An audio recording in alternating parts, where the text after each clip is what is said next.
विमल बहुत परेशान था। उसे समझ में नहीं आ रहा था कि वो इस परिस्थिति से कैसे निपटे। वो अपनी माँ को बहुत चाहता था, किंतु उसकी पत्नी और बच्चे उसकी माँ से बहुत दूर भागते थे, क्योंकि उसकी माँ की एक आंख नहीं थी, साथ ही उसकी कमर भी 90 अंश पर झुकी थी।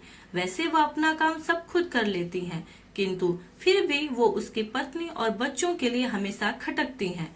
दादी, आप ऊपर के कमरे में जाओ, मेरे दोस्त आ रहे हैं, विमल के बेटे अखिल ने बड़े बेरुखी से कहा। पर बेटा, मैं तो यहाँ बहुत दूर बैठी हूँ, विमल की माँ ने बहुत प्यार से कहा। नहीं, आप उनके सामने मत रहो, वो मुझे चिढ़ाते हैं, अखिल ने जोर से डांटते हुए कहा। क्या हुआ अखिल, क्यों चिल्ला रहे हो? विमल की पत्नी कामनी ने किचन से ही आवाज लगाई। देखो न माँ, ये दादी यहीं ड्राइंग रूम में बैठी हैं और मेरे दोस्त आ रहे हैं, अखिल ने शिकायत भरे लहजे में कहा। माँ जी, आप ऊपर चली जाओ, क्यों हम लोगों को लजवाती हो? कामनी ने बेटे का पक्ष लेते हुए कहा। बेचारी सरस्वती चुपचाप उठकर जीने के सहारे ऊपर जाने लगी। कमर झुकी होने के कारण उन्हें ऊपर चढ़ने में बहुत परेशानी हो रही थी, किंतु वो पूरी ताकत से ऊपर के अकेले कोने वाले कमरे में जाकर बैठ गई। विमल बाजू के कमरे से सब सुन रहा था। उसे कष्ट हो रहा था कि उसकी माँ को अपमानित होना पड़ रहा है, किंतु वो असहाय था।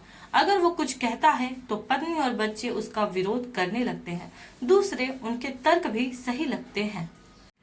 चूंकि वो एक प्रशासनिक अधिकारी था, उसका सामाजिक स्तर बहुत ऊंचा था। उसकी ससुराल भी एक उच्च घराने में थी, अतः वह चुपचाप इस तरह हर दिन अपनी माँ को अपमानित होते देखता रहता था।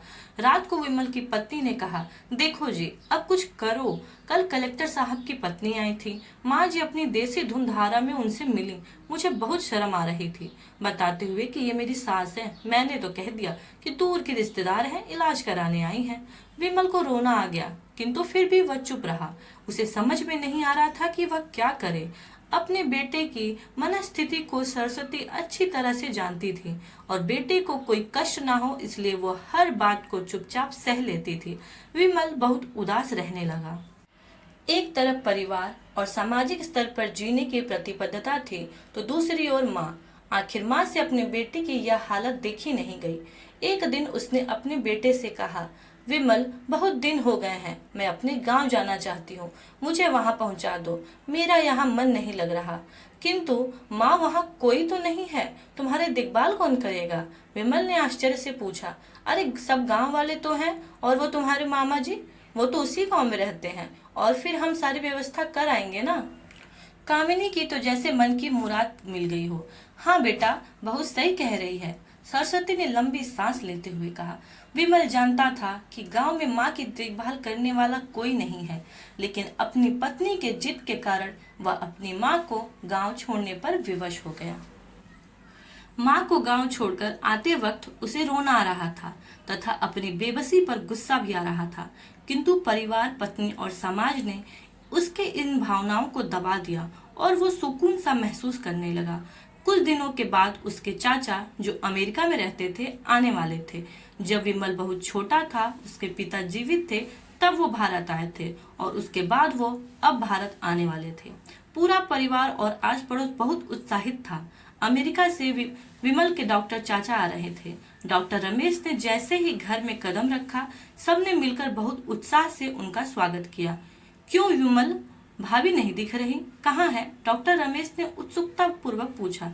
जी, वो गांव में रहती हैं, यहाँ उनका मन नहीं लगा, कामनी ने सपाट लहजे में। डॉक्टर रमेश ने विमल की ओर देखा तो विमल ने अपनी आंखें झुका ली। डॉक्टर रमेश सब समझ गए, बोले, कल हम भाभी से मिलने गांव चलेंगे सब लोग। दूसरे दिन सभी लोग गांव के घर में पहुंचे। देखा कि सरस्वती को बहुत तेज बुखार है, वो पलंग पर असहाय पड़ी हैं। डॉक्टर रमेश दौड़कर सरस्वती के पास गए, उनके पैर छूकर रोने लगे। सरस्वती की ये हालत उनकी कल्पना से परे थी।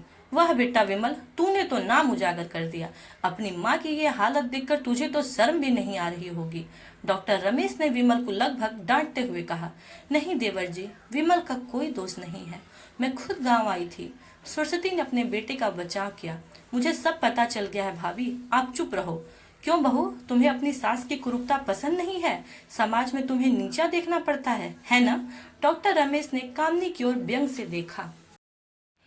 कामिनी निरुत्तर होकर विमल को देखने लगी। आज तुम जिस सामाजिक स्तर पर हो वो इन्हीं के संघर्षों की देन है। और बेटा विमल, तुम्हें शायद मालूम न हो कि बचपन में तुम जब 1 साल के थे तब छत से नीचे गिरने के कारण तुम्हारी एक आंख फूट गई थी और तुम्हारी रीढ़ की हड्डी में भी समस्या थी। तब तुम्हारी इस कुरूप माँ ने अपनी एक आंख और अपना बोन मैरो देकर तुम्हें इतना सुंदर स्वरूप दिया था।